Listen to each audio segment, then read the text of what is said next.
All right. I've had several folks reach out wanting to know how I did it, what it took, and all of the details. I'm going to tell you first off, it takes patience. I wanted a stock bumper, but heavily modified, but still look as stock as possible.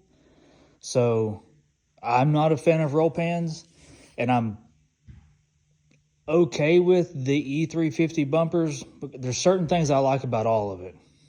But I wanted kind of a really clean mixed bag, if you will. So this is what I come up with. For starters, I took 1.5 inch tape and I laid 1.5 inch tape out all the way across the top and then down the side, across the bottom, up the side, all the way across. And I cut 1.5 inches out of the entire bumper. I left the horn, I just made a cut right here. I left the horn intact. I just cut it here and then I pulled the two together. So then that left me with the stock width of the bumper, but it left me off here because of the taper. As you know, if you've done anything like this, the taper is wider out here than it is back here. So when you cut the middle out of it, you have to make the two go together. So the way I did it is I cut basically right here, up, all the way here, across, up, and then followed that body line over. I cut that off because it was here, and I scooted it out to match to this right here. So that this right here, this foot pad is still the stock width for the most part. This mouth of the license plate mouth is the stock width. I wanted to leave the license plate holes in it. I may end up taking them and scooting them in a little bit. We'll see. I haven't made my mind up there. So with cutting that and scooting that out, welding it here, and then so I had to fill in 1.5 inch gap here and 1.5 inch gap here to make it look the way it does. I took and rounded it off like the factory ones are here, but that's all filler. There's a piece of sheet metal here and a piece of sheet metal here, and then I rounded it to kind of make it look stock. So then I got the mouth done, got the foot pads done, so then it was time to make the horns match the bedside. What I do like about the E350 bumpers is they wrap around the bedside. I think they look great right there. I wish they had a license plate mouth on them, and I probably would have just done that. But there's different ways of doing this. This is just the way that I done it. One that Josh Hart built for Jeff's OBS, they like Frenched it into the bedside, which is beautiful.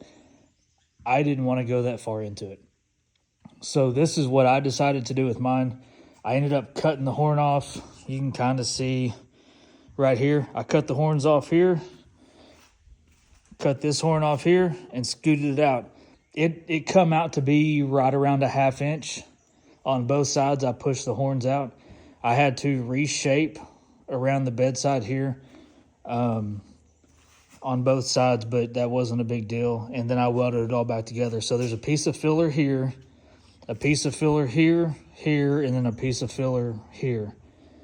And then I mounted the bumper up, built my own brackets for the most part. I took factory brackets and modified them a little bit to go to the chassis. The chassis doesn't have, it's a tube chassis, it's a stone chassis, so there's no bumper brackets on there. So I had to build brackets to go to the chassis to hold the bumper. And then I built this piece. This is rendition number 2 because the first one I built looked like absolute garbage. I hated it. I messaged Josh Hart. Shout out to Josh. He gave me some pointers on how he would build it. I took his pointers, went back to the break, and broke this one to mimic this body line in the bottom of the bed. So this is just a piece of 18 gauge sheet metal. It's got roughly 4 breaks in it. And it bolts to the bumper. So it's this piece right here is not welded to the bumper. My plan is to epoxy this, prime this, putty coat this, get it ready for paint, and then do this piece separate. This bolts on with a 1024 bolt, nut and bolt, and there's one here, and one here on both sides. There's just 3 on each side that hold that to the bumper. It does overhang the license plate a little bit right here, but honestly, I love the way it looks. I'm 100% pleased with the outcome of the bumper. That's pretty much everything. My intentions are to paint this. The inside of the bed is going to get C-deck more than likely. That may change down the road, but if I do a C-deck floor in the bed and the deck lid that goes here, then I will likely have them CNC do a C-deck top pad to kind of mimic the OBS factory top pad with the grooves in it, but just a smaller scale. But that's how I did it. I hope that helps. And if you have any questions, feel free to reach out and message me. I'll be glad to point you in the direction that I went. Like I said, there's more than one way to skin a cat. This is the way that I decided to do mine because I wanted mine to be a little bit different than everybody else's. So there you go.